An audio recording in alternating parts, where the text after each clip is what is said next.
ಈಗ ಅನೇಕ ಏನು ಸರ್ಕಾರ ಚೇಂಜ್ ಆದಮೇಲೆ, ಸರ್ಕಾರ ಅನ್ನೋದಕ್ಕಿಂತ ನಮ್ಮ ಮುಖ್ಯಮಂತ್ರಿಗಳು ಚೇಂಜ್ ಆದಮೇಲೆ ಮುಂಚಿನಿಂದನೂ ಬಹಳ ಜನ ಬೇಡಿಕೆ ಇತ್ತು. ಏನು ಸಂತೋಷ್ ಲಾಡ್ ಸಾಹೇಬರಿಗೆ ಮಂತ್ರಿ ಮಾಡಿದರು. ತದನಂತರ ಈ ಭಾಗದಿಂದ ನಮ್ಮ ಈ ಭಾಗದ ವಿಧಾನ ಪರಿಷತ್ ಸದಸ್ಯರಾದಂಥ ಸಲೀಂ ಅಹ್ಮದ್ ಸಾಹೇಬರು ಇರ್ಬೋದು, ಮತ್ತು ಶಾಸಕರಾದಂಥ ಸಂತೋಷ್ ಲಾಡ್ ಅವರು ಮತ್ತು ಪ್ರಸಾದ್ ಅಬ್ಬಾಯಿ ಸಾಹೇಬರು, 3 ಮಂದಿ ಕೂಡ ಈ ಭಾಗಕ್ಕೆ ಮಂತ್ರಿ ಆಗ್ಬೇಕಂತಂದು ಬಹಳ ಬೇಡಿಕೆ ಇದೆ. 3 ಮಂದಿ ಕೂಡ ಅದಕ್ಕೆ ಮಂತ್ರಿ ಆಗಲಿಕ್ಕೆ ಎಲಿಜಿಬಲ್ ಇದ್ದಾರೆ. ಸಂತೋಷ್ ಲಾಡ್ ಸಾಹೇಬರು ಒಂದು ರೀತಿಯಿಂದ ಎಲಿಜಿಬಲ್ ಸೀನಿಯಾರಿಟಿ ಇದ್ದರೆ, ನಮ್ಮ ಪ್ರಸಾದ್ ಅಬ್ಬಾಯಿ ಸಾಹೇಬರು ಕೂಡ ಈ ಭಾಗದಲ್ಲಿ 3 ಸತಿ ಶಾಸಕರಾಗ್ಯಾರ.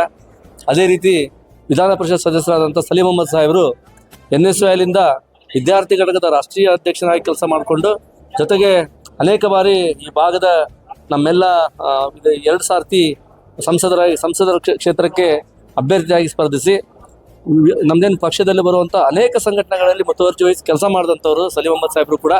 ಹೀಗಾಗಿ 3 ಜನರು ಮಂತ್ರಿ ಆಗಲಿಕ್ಕೆ ಎಲಿಜಿಬಲ್ ಇದ್ದಾರೆ. 3 ಜನರಲ್ಲಿ ಕನಿಷ್ಠ ಪಕ್ಷ ಇಬ್ಬರಿಗಾದರೂ ನಮ್ಮ ಕಾಂಗ್ರೆಸ್ ಪಕ್ಷ ಕೊಡ್ತೈತೆ ಅಂತ ನಮ್ಗೆ ವಿಶ್ವಾಸ ಐತಿ. ಈಗ ಹೊಸಬರಿಗೆ ಕೊಡುವಂಥ ವಿಚಾರ ಕಾಂಗ್ರೆಸ್ ಹೈಕಮಾಂಡ್ ವಿಚಾರ ಮಾಡಿದೆ. ಈಗಾಗಲೇ ಮೊನ್ನೆ ತಾನೇ ಏನು 14 ಮಂದಿ ಮಂತ್ರಿಮಂಡಲದಲ್ಲಿ ಸುಮಾರು ಹಳೆ ಜನಕ್ಕೆ ಕೊಟ್ಟಿದ್ದಾರೆ. ಈಗ ಬರುವುದಿಂದಾಗ ಹೊಸದಾಗಿ ಮಂತ್ರಿಮಂಡಲ ಕೊಡುವಂಥದ್ದು ಮಾಡ್ತಾರೆ.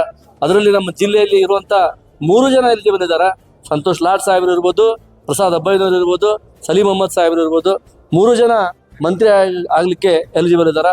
3ರಲ್ಲಿ ನಾವು ಕೂಡ ಮುಖಂಡರಲ್ಲಿ ವಿನಂತಿ ಮಾಡ್ತೀವಿ, ನಮ್ಮ ಕನಿಷ್ಠ ಪಕ್ಷ ಇಬ್ಬರಿಗಾದರೂ ಮಂತ್ರಿಯನ್ನು ಕೊಟ್ಟು ನಮ್ಮ ಜಿಲ್ಲೆ, ನಮ್ಮ ಸುತ್ತಮುತ್ತಲು ಉತ್ತರ ಕರ್ನಾಟಕ ಏನು ಅನೇಕ ನಮ್ಮ ಸಮಸ್ಯೆಗಳನ್ನು ಎದುರಿಸ್ತಾ ಇರುವಂಥ ಈ ಉತ್ತರ ಕರ್ನಾಟಕಕ್ಕೆ ಕಾರ್ಯಕರ್ತರಿಗೆ ಗಟ್ಟಿ ದಿನವಾಗಿ ನಿಲ್ತಾರ. ನಾವೆಲ್ಲ ಕಾರ್ಯಕರ್ತರು ವಿನಂತಿ ಮಾಡ್ತೀವಿ, ಈ 3 ಜನ ಏನು ಆಸ್ಪರೆಂಟ್ಸ್ ಇದ್ದಾರ 3ರಲ್ಲಿ ಇಬ್ಬರಿಗಾದರೂ ಕೊಡ್ರಿ ಅಂತ ನಮ್ಮ ವಿನಂತಿ.